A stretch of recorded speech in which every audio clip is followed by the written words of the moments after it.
Hello there. I am so excited to be bringing this teaching on Hagar to you this morning. I have had a fantastic time going through and rereading and just this road of new revelation. These stories never get old. And as I dive deeper and deeper and walk back through them, even where I am today, like God is still revealing some amazing, amazing things to me. And so Hagar is one of my favorite characters in the Bible, not only because I get a lot from her particular character, but there's so much we learn about God and his heart for us. And just how he cares for the lost, whether it's people that have been marginalized or people that have strayed on their own accord. I just believe that we see his love in general, cross from the ordinary into the radical. And he reveals himself to even the unbelievers, which was Hagar, because she was a pagan from Egypt. So as we jump into this, I might be looking at my notes quite a bit because I added so much. So I hope everything is clear and you can follow along. And yeah, let's jump in. So I wanted to break this talk into three themes, which is God's interception, God's an encounter, and our choice to surrender. So we always need to start with context because the way these stories are the most impactful is if we know everything that's going on and can understand the culture and what's happening at the time. And so just real quick, brief overview. Abraham and Sarah are traveling from Haran to Canaan, and there's this famine when they get they're kind of by what would be Bethel and the land of Canaan. And so they go down to the Negev and there's this famine. So it forces them to go into Egypt for Abraham to be able to provide for his people, for the people that are with him. And so right away, like this jumps out at me because I think about how awful a famine is, starvation and all these things. And then I think about our year in COVID, and I just know that this season, though God did not create COVID, there are these moments that he reveals or these hardships that we go through that he uses on purpose to change the trajectory of our lives. And so we see this here. We have the vantage of hindsight as we look into the Bible, as we look into the story of Hagar, like we can see what happened there. And Egypt is where Abraham picked up Hagar and the other servants. And it's very interesting. And we have to remember that the Bible is the inspired word of God. So as we're reading these stories, there isn't one word that doesn't carry impact, that is put there just because. I mean, we see this all the time with words like therefore, nevertheless, all these different words. And so there's this sentence in Genesis. And if we go back to when he was leaving Haran in Genesis 12:5, it states that from Haran, Abraham brought all the possessions and people that they had acquired. Okay, all the possessions and the people. That's what it says. But when we look into when he's leaving Egypt in Genesis 12, verse 16, it says, Abraham acquired sheep and cattle, male donkeys and female donkeys, men servants and maidservants, and camels. So what is the difference? Like, this is only a few verses apart. Why was it such a quick reference when he was leaving Haran? And yet in Egypt, when he's leaving Egypt, there's a distinction between male and female, both donkeys and people.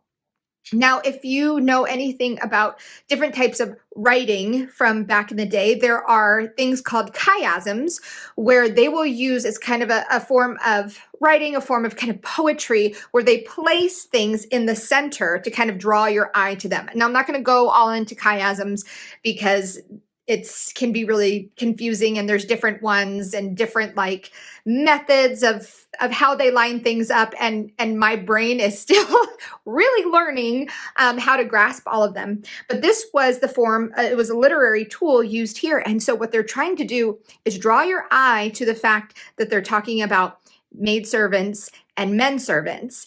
And this little tiny sentence, I believe, having the perspective of hindsight, that we can look at this and see that this is God introducing us to a character. This is God calling our attention to someone in the text. Instead of just saying these things, this people group and the possessions, he's saying specifically maidservants and men servants. There's something here for us to take notice. And now I could look back and see all these places of interception. And I think that there's this tiny moment that we could overlook this sentence. Like there's tiny moments in our lives that we could overlook. But God is still working in those. And when we stop and we take notice of where we have been, sometimes that's where we see God show up. In my life, I didn't see where he had been aligning people or aligning situations or putting me in proximity to certain people or to a church or a different kind of belief system. There are all these little things that I still don't have the awareness to know all the workings that God was doing, but I can look back and see certain places where he wanted to intercept me or he wanted to align me on a certain path. And I think that I would love to encourage you in this, that God is putting things and places that will draw you closer to him, that will lift you up out of where you've been, because where Hagar was, she was in a pagan nation.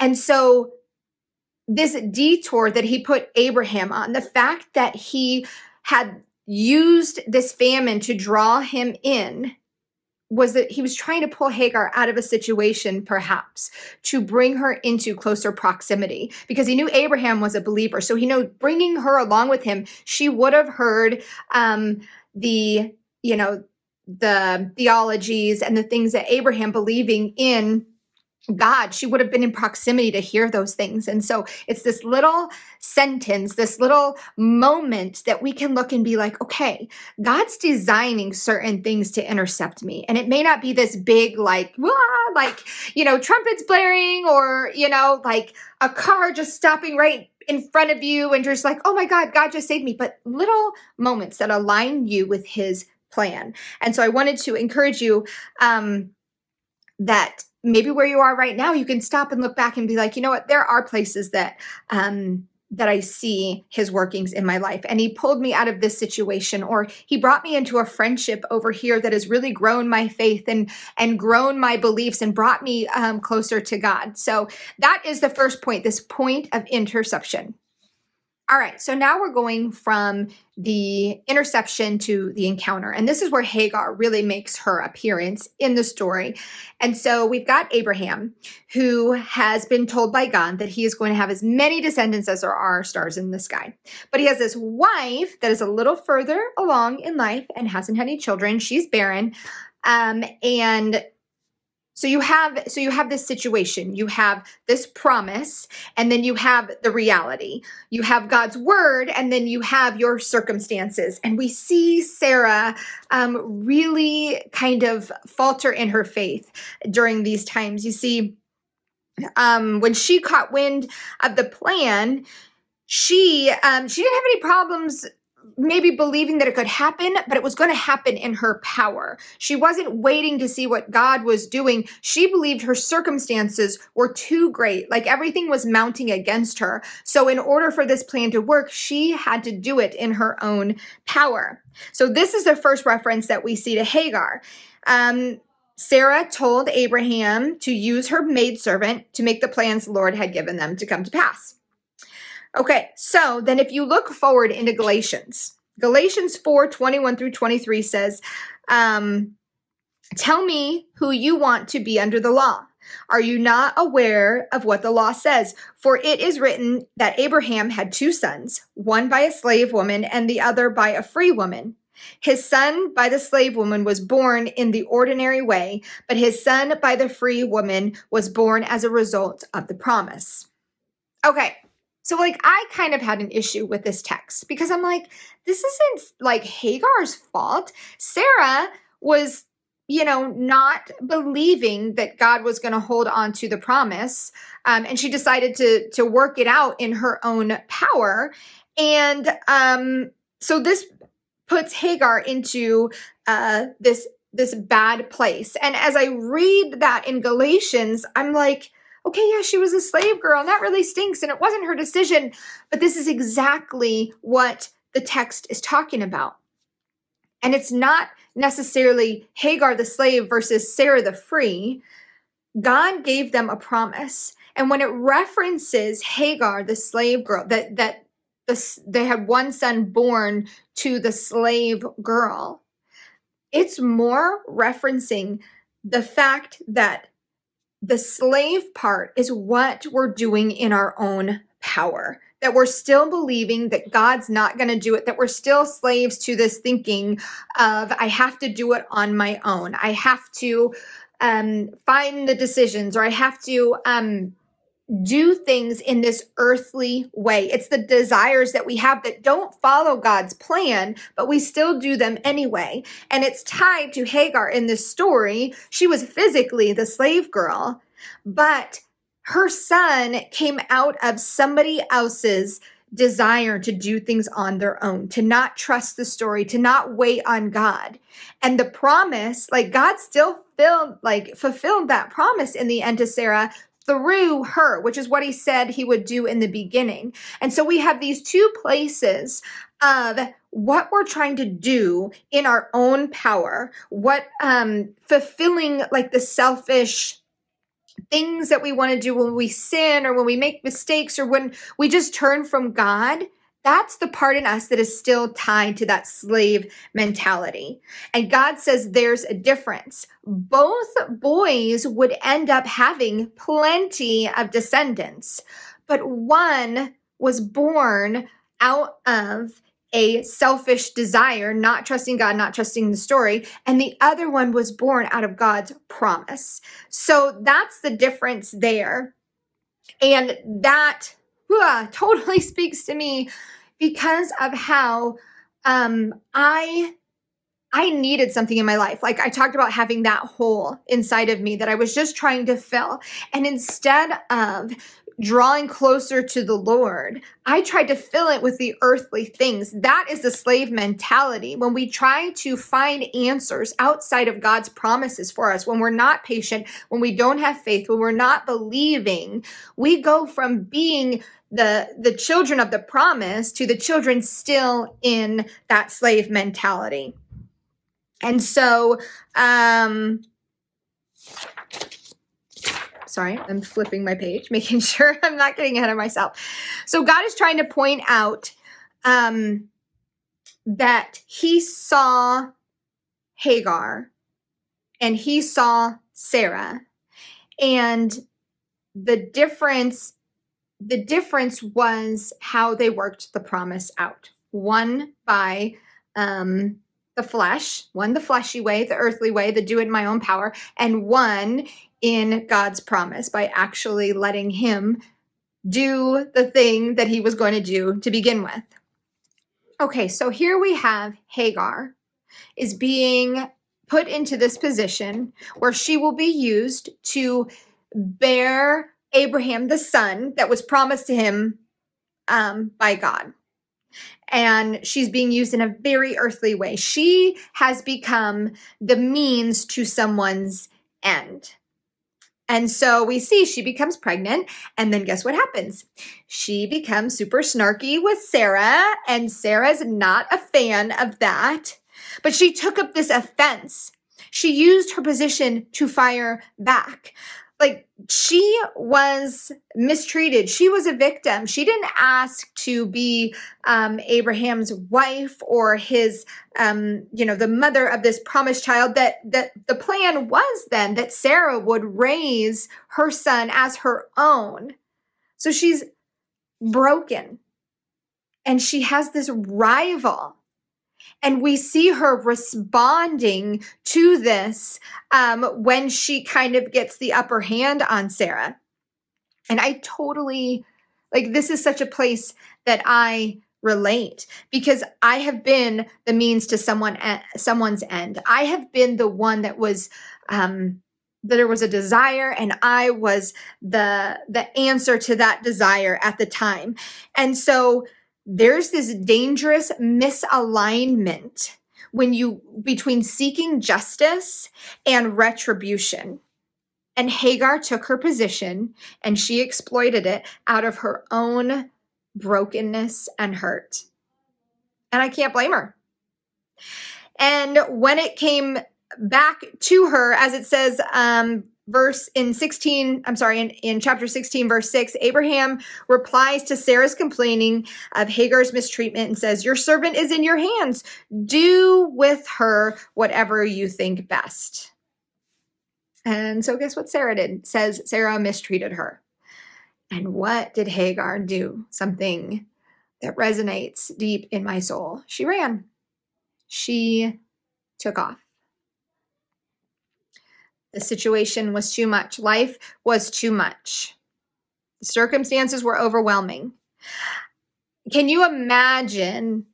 I don't know how many of you have had children but you can kind of know, like when you're pregnant, if you've been around any or watched any TV shows, if you've never been pregnant, like the hormones and everything going on, like overwhelming. You like have crazy cravings and your moods just jump all over. So let's imagine Hagar now. She is not only been marginalized and she's a victim, been forced against her will to do these things, which back then they didn't really have a will. So we kind of have to keep that in context. Like she would have known, she may have been told like what this kind of slave life would be like. Okay. But she also was pregnant and she was also angry. And she then was mistreated when she thought that maybe her life would go differently. Maybe things would be looking on the up and up, then to be mistreated again. I mean, she takes off and she runs. And so I believe that this whole identity of being this throwaway person must have became like, if it had not already been introduced in her mind and in her heart, then for sure, like this would be it. Because she's carrying Abraham's son and she is still not good enough. She is still not worthy enough. And even though she had reacted poorly to Sarah, she had done things that she should not have done. We see that she still doesn't even have a say, and Sarah mistreats her, and so she runs away. It probably felt like no one in the entire world saw her or cared for her. The interesting thing is that living with Abraham and his kind of crew of people, she must have known something about God. And if she had been, and she knew she was living to fulfill the promise that God had given Abraham. So it's important to remember that. So there she is in the desert and in her own desert, like she's in the desert and in her own desert. And the angel of the Lord spoke to her. Now I want to pause here because I think it's really interesting to note that the angel of the Lord used her name. And if we look back between every interaction between Abraham and Sarah, they never say her name. And when God says your name, it's a big deal. And I think whether or not she had heard a lot or a little about God living in Abraham, it was enough that it got her attention. And so he gives her a promise. And the promise is not of death and despair, but of descendants and a future. And he gives her son a name, which, interesting enough, God only gives a baby in utero a name 6 times before they're born. He only gives a name 6 times before the child was born in the Bible. So this is a big deal. Now, all right, I want to talk about this promise because I have an issue with this promise. he says that she's gonna have a son, and his name's gonna be Ishmael, and he's going to have like lots of descendants, but he's gonna be a wild donkey, and people are gonna be against him, or he's gonna be against his brothers, and his brothers are gonna be against him, yada yada. Okay, that doesn't sound like a great promise. Like, is that what you want to hear? Like, okay, number one, it's great that he's getting descendants, and I know that was a big deal that back then, the carrying on with the name, but why doesn't she have an issue with the fact that God said he was going to be a wild donkey and that he was going to be against his brothers and his brothers against him? Okay, my kids can be wild donkeys. Like, for real, 3 boys, they can definitely be wild donkeys. You may actually hear them right now running around like crazy people outside this room. I apologize. However, if I had gotten also news that he was going to be this kind of rough and tough character, that people weren't going to like him, and that he was going to have this disposition of anger and hostility towards other people, I may have asked a few more questions or said, can we do something about this? Do you have an angel of counsel? Like, can we talk about this? But she doesn't.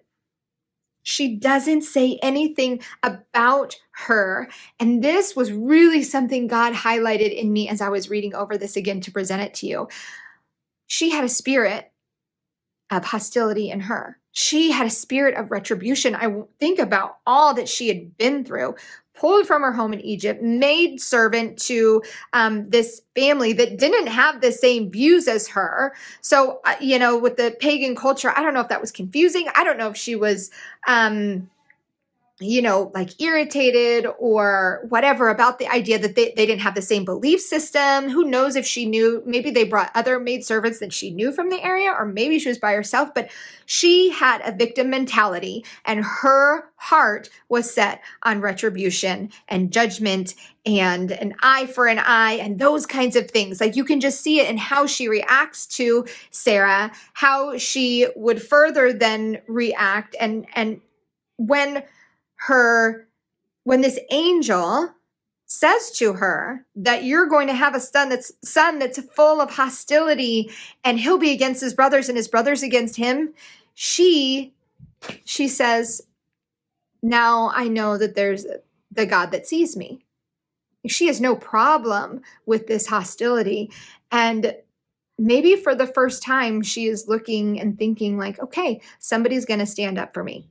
Somebody is going to stand up for me, for the family. And it's good if they pay him back a little bit. It's fine, because this world is tough and people have been hard to me and life is hard. And so I just see her lack of concern for this particular point, because she's still so hurt and so broken. And she has this encounter with God, which she realized, she's like, okay, now I know the God who sees me. So she has that encounter. Like, God is not like, okay, well, you need to react a certain way or this is not going to happen. Like, he's there with her. And so she has this encounter with him. And she knew that she was seen, and she knew enough of God to listen and to trust and obey, even if it was a mustard seed of trust. And I truly believe that's all it takes, but that's all it was. And so she went back to Abraham. She told him what happened. And when her son was born, Abraham named him Ishmael. And this could have been the turning point for Hagar. This could have been the moment where she aligned herself with God, that she embraced this lifestyle, that she let go of the hurt, that she allowed God to mend her wounds. But we don't see that. And I think this is the trap that some of us fall into, is that we have this encounter with God. And we see him and we know when it's real. Maybe it's our coming to Jesus moment. We pray this prayer and we're like, okay, God, I accept you. You're the Lord of my life. You're the King of my heart, like all these things, but we remain unchanged. You can have an encounter with God and it's going to affect you just like it affected her. She saw him, she knew it, she proclaimed it. But her life was left unchanged. She didn't follow him. And I think the trap for us can be is that we can have this one emotional experience and then believe that that's the thing we're shooting for. And we miss the entire rest of the journey with him.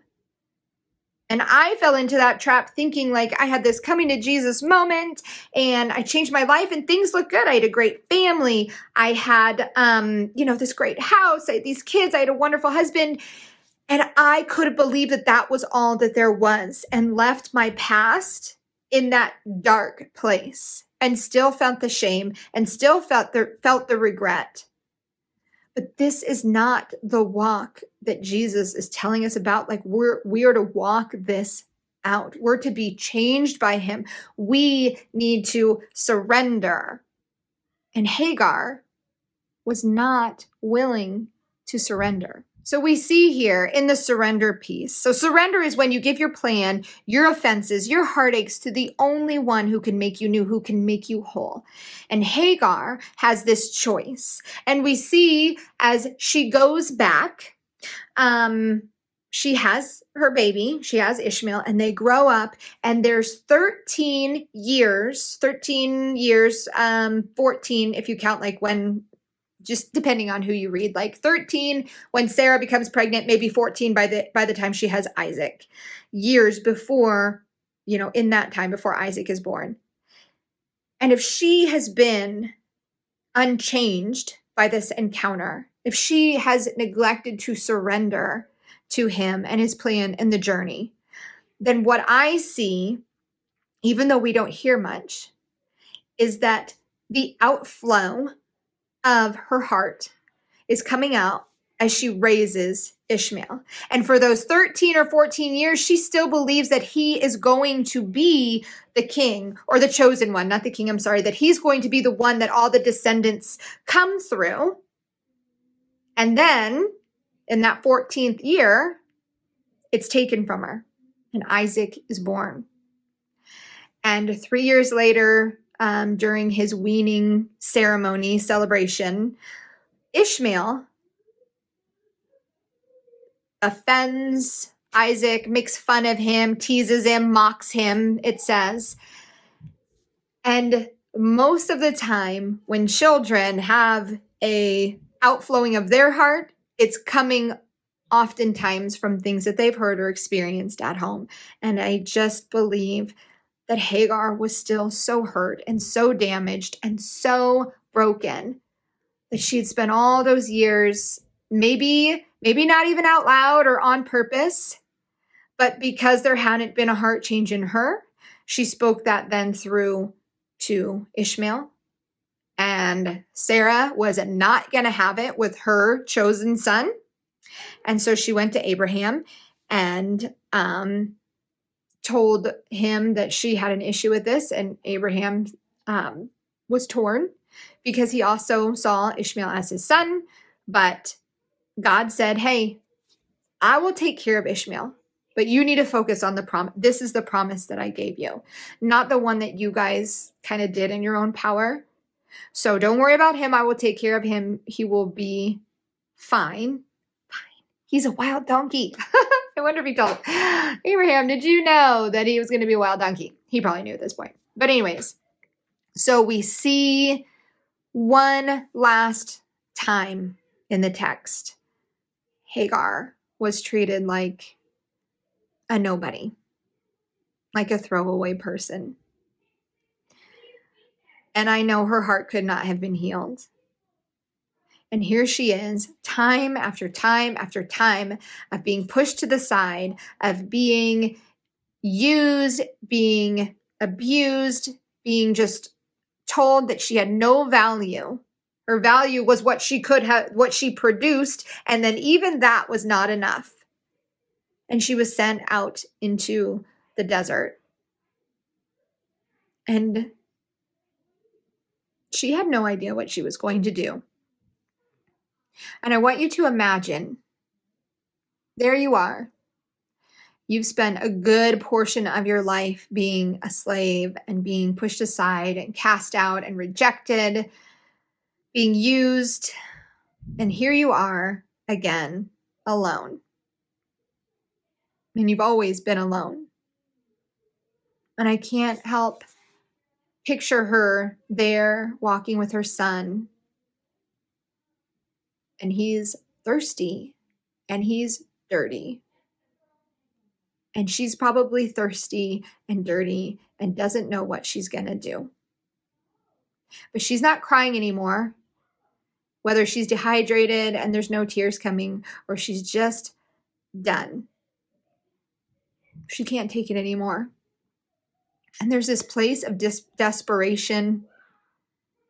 And I could see her looking around and just knowing that the situation is hopeless. And so she puts her son under a bush. It's actually a small tree. And she walks away. And she leaves him to die. Sometimes we get into desperate situations that we have never imagined or never thought we could be in. And we have responses and reactions that we never thought we would be capable of. But we don't know until we're in them. And she was in this place of desperation, and she left her son there. But the thing is, God was still with her. Even in her bad decisions, even though her heart hadn't changed, he was there. And he heard Ishmael crying, and he went to them, and it says he opened her eyes, and she saw the well, and she went and she gave her son a drink. It's very interesting to me because it says in the text that when she left her son under the bush tree thing to die, she went a bow shot away. Now, a bow shot is literally how far you can shoot a bow and arrow. Like you shoot an arrow, just goes that far.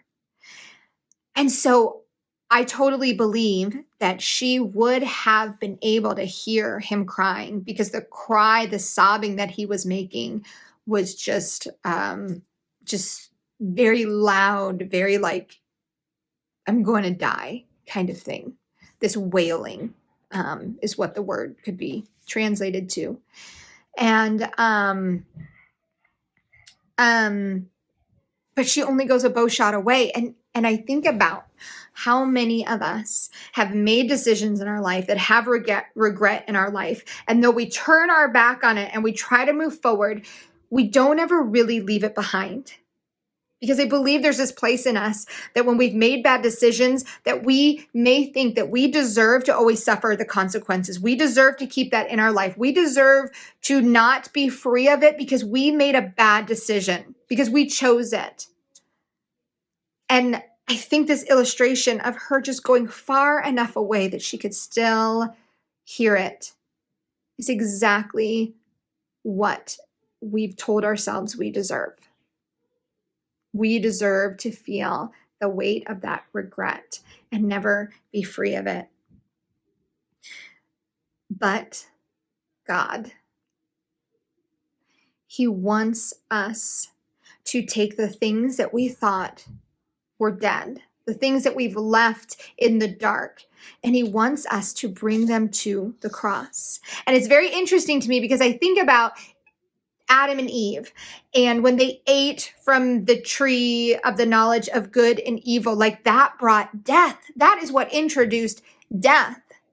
And here is Hagar putting her son underneath a tree to die. And I think there's so many of us that have just left our stuff thinking that we'll never be free and it'll never be for good, and that we're attached to this dead part inside. And God says, I have resurrection power, and I am going to take what you thought was left for dead, what you thought had no life, there's nothing could get him that, and I'm going to move it, if you will go with me, to the cross. Like, let's move it from that tree of death and put it at the cross where there's a life, where God brings things back to life.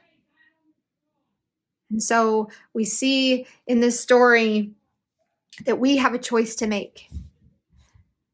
Do we walk with him?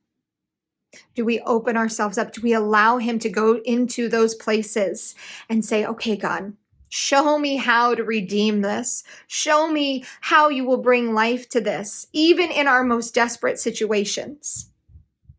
We have a choice to let our circumstances either define us or we let God's grace define us. And I would kind of like to have this one last thought. Unfortunately, what we are told from the text, which is part of the reason I believe that the promise was given to Sarah and not Hagar, is that after all this happens, there's this one little line that says that after they get up and they drink from the well and they leave that place, that Hagar goes back to Egypt to get her son, to get Ishmael a wife. She had a chance. God gave her an encounter. He tried to intercept her, but her heart still went back to Egypt. And what does Egypt represent? Well, we read on a little bit for 400 years of slavery for the Israelites. She went back to slavery. She never turned and surrendered from her path. And this is where our choice is, ladies. Do we go back to living in that place of slavery? Do we keep the things in the dark that God wants to redeem? Or do we face them? Because here's the truth. When we face the light, our past, the darkness, the shadowy places, they have no choice but to fall behind us. And so, the many lessons of Hagar's life from today is that God is looking to intercept us and has intercepted us in our life if we just open our eyes and look back and see he has a plan. And then he will encounter us, and we cannot be left unchanged. But we do have the choice whether we surrender or not, whether we go with the journey, we follow him, and we let him write the rest of our story. God didn't leave Hagar in the desert that day to die, and he is not leaving you in your situation. He is redeeming all those places. So I encourage each one of you to look at the story and find pieces of yourself in it. Go back and reread the whole thing. Sometimes it's amazing the little things that you will pick up that God highlights in your heart. And ask yourself, what revelations is he waiting for you to discover about yourself and to discover more about him? He reveals himself more and more as we draw closer. So embrace your journey. Be blessed because he is with you.